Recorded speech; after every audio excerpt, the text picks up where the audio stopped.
Election commission से जो हमारा इस्तेदा था कि आपके वज़ा करदा फॉर्म 45 जो आपके आरओज ने आपके प्रिजाइडिंग अफसरान ने बनाए उसके मुताबिक आप नतीजा अखज़ करो। अगर उसके मुताबिक करते तो यस हमारे पास मेजॉरिटी थी, हमारे पास 180 सीटें नेशनल असम्बली में जीती हुई थी।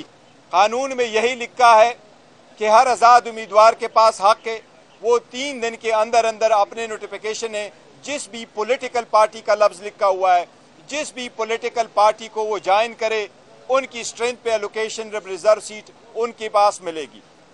हमें हैरत है कि पॉलिटिकल पार्टीज विदाउट ये कहते हुए कि ये पे हमारा हक है, उनके कुछ कैंडिडेट इलेक्शन कमीशन में आए हैं, लेकिन हम फिर भी उम्मीद करते हैं कि जब अवाम ने मैंडेट दिया है, जब अवाम ने अपना फैसला 8 तारीख को सुनाया है, तो हमें उम्मीद है इंशाअल्लाह ताला इस मरतबा इलेक्शन कमीशन भी अवाम के सुमिंगों का ख्याल रखते हुए ये भी अपना फैसला सुनाएंगे। ये रिजर्व सीटें सुन्नी इत्तेहाद काउंसिल की है, इस पे किसी भी और पॉलिटिकल पार्टी का हक नहीं है। इंशाअल्लाह ताला कल तफसील के साथ करेंगे, लेकिन हम फिर भी इलेक्शन कमीशन से गुजारिश करेंगे कि आज तक आपके हर फैसले ने हमारे आईनी कानूनी हकूक का तहफ़्फ़ुज़ नहीं किया था। हमें बड़े अंदेशे थे, हमें बड़ी रिजर्वेशंस थी, जिस फोरम पे जाना था हम गए थे, लेकिन हमने आप पे एतमाद किया, आपका एहतराम किया, हर मरतबा आपके पास आए।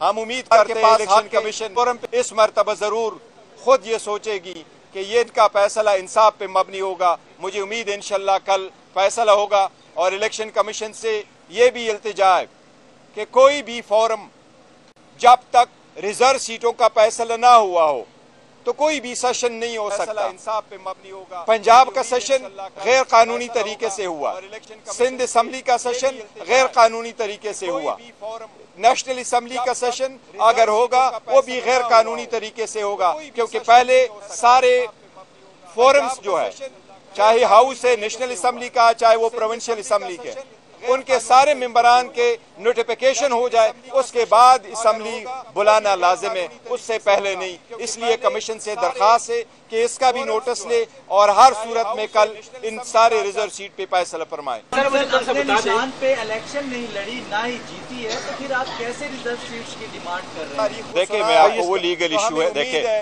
कानून के मुताबिक यही लिखा हुआ, आईन में लिखा हुआ है और इस तरह एक्ट में लिखा हुआ, रूल्स में लिखा हुआ है कि पॉलिटिकल पार्टी, पार्लियामेंट्री पार्टी नहीं, पॉलिटिकल पार्टी, अगर मैं इलेक्शन जीत करके आता हूं और पार्लियामान में 2-3 पार्टी मौजूद है जिससे मेरा नजरिया नहीं बलकता, तो ये मेरे राइट की वायलेशन होगी कि आप मुझे फोर्स करेंगे इन पार्टियों में चले जाओ वरना आप आज़ाद रहो। ये मेरा आर्टिकल 17 का भी बुनियादी हक है और ये मेरे एज ए पॉलिटिकल वर्कर भी हक है, मैं जिस पार्टी को चाहूँ ज्वाइन करूँ। इसलिए लॉ में ये कतगन नहीं है, इस पर जजमेंट्स मौजूद है। वो पॉलिटिकल पार्टी है, कोई भी पॉलिटिकल पार्टी आप ज्वाइन कर सकते हैं और इंशाअल्लाह ताला इसके मुताबिक फैसला होगा।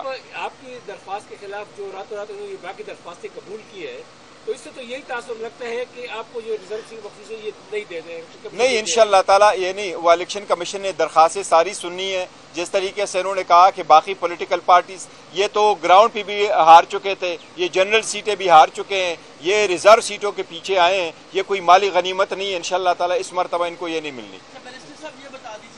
हार चुके थे ये जनरल। देखिए, अगर इलेक्शन कमीशन ने जल्द फैसला किया होता और हमें रिजर्व सीटें दी चुकी होती और इलेक्शन कमीशन से जो हमारा इस्तेदा था कि आपके वज़ा करदा फॉर्म 45 जो आपके आरओज ने आपके प्रिजाइडिंग अफसरान ने बनाए उसके मुताबिक आप नतीजा अखज़ करो। अगर उसके मुताबिक करते तो यस हमारे पास मेजॉरिटी थी, हमारे पास 180 सीटें नेशनल असम्बली में जीती हुई थी, रिजर्व सीटें मिला के हमारे पास मेजॉरिटी आ जाती, यस हम ज़रूर हुकूमत बनाते। हम इसीलिए कह रहे हैं कि ये हुकूमत जो बन के जाएगी ये एक स्टोलन मैंडेट है और इसलिए ये यूजर्पर ऑफ द पोस्ट है, ये इनका राइट नहीं है।